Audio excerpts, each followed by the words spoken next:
when you got here, there were a whole lot of others around.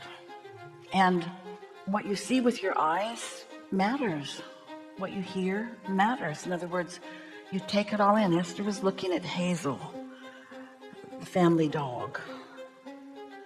And Esther's thinking, Hazel, what are you thinking? And Hazel's thinking, you're weird. And Esther's thinking, no, really, Hazel, do you think in words? And Hazel's thinking, why are you looking at me like this and not giving me anything to eat? And Esther's thinking, do you miss Biggie? And Hazel's thinking, do you have anything that I might like to eat? And Esther's thinking, do you have anything that you want to say to me? And Hazel's thinking, you got anything for me to eat?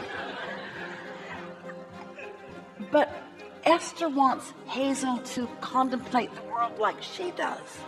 Esther wants there to be deep thought in that little dog who really doesn't care about anything that Esther cares about. Only, am I hungry? Am I thirsty? Do I need to go out? Will you scratch my belly? That's just about it. That's just about all that Hazel really wants to think about. And Esther, when she accepts Hazel as Hazel, then the relationship is perfect.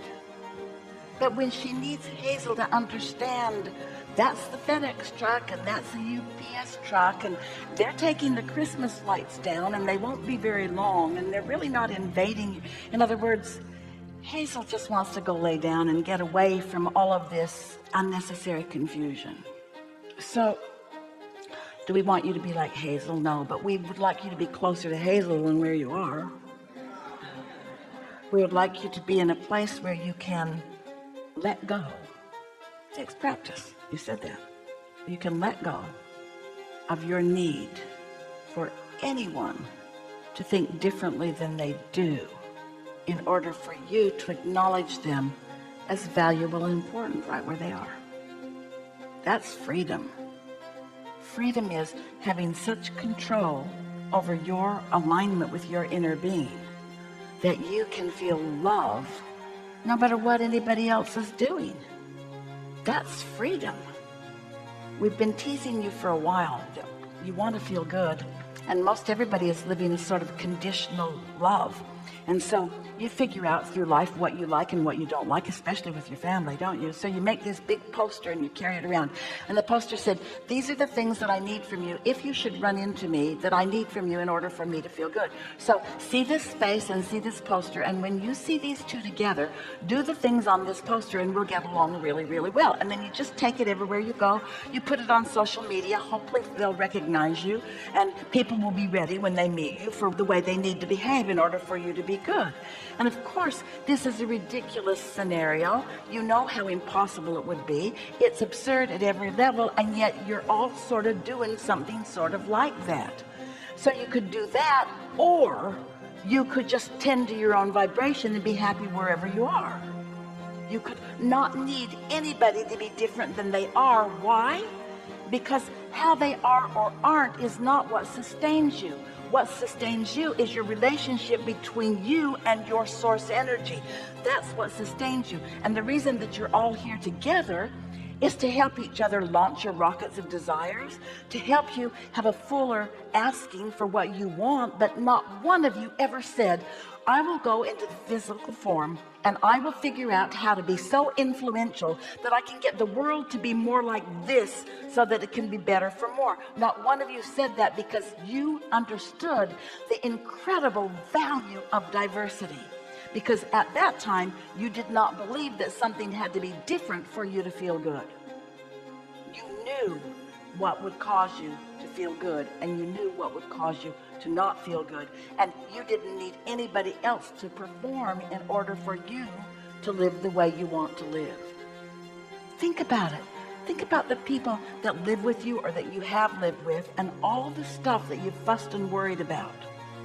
And the more they don't do the things that you need them to do, the worse you feel. And the worse you feel, the more, don't do that. He's videoing the whole seminar. We're just kidding, you can do whatever you want. But that's an example of that. That's something that I don't want to happen. And now that that's happened, I've completely lost my connection with Abraham because you're doing that thing that's in the guidelines. Did you even read the guidelines? Are you sort of getting what we're getting at? In other words, when you're a rule keeper or when you need people to perform or behave in certain ways, you're not ever going to be free. You're not ever going to get them to be the way you think you need them to be. And when you've got this control thing going on, I've got to control the behavior or the conditions or the situations around me before I can feel good. Do you see what you're setting yourself up for? You wrestle that to the ground and kill it, and then there it comes, and you wrestle that to the ground and kill it, and then there it comes, and you wrestle that to the ground and kill it, and then there it comes. In other words, you're never going to be free. That's not why you came. You came to live and let live. You came to create. You came to let life inspire you to what you want. You came to use the power of your focus. You came as a creator to give your attention to wanted things, knowing that those things would become more. Understanding that when you give your attention to unwanted things, those things become more. Isn't it evident as you look around? Don't you want to be one who demonstrates amidst chaos some clarity? Doesn't it make you feel more hopeful when you think about anything that you want can come to you and you don't have to ask permission from anybody else? You'd have to ask permission. You don't have to get them to agree with it.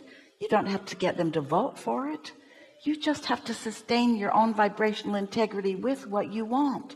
And you don't sustain your vibrational integrity with what you want when you think others are opposing you and you're mad at them for opposing you. See how it works? You're very quiet. That was fire.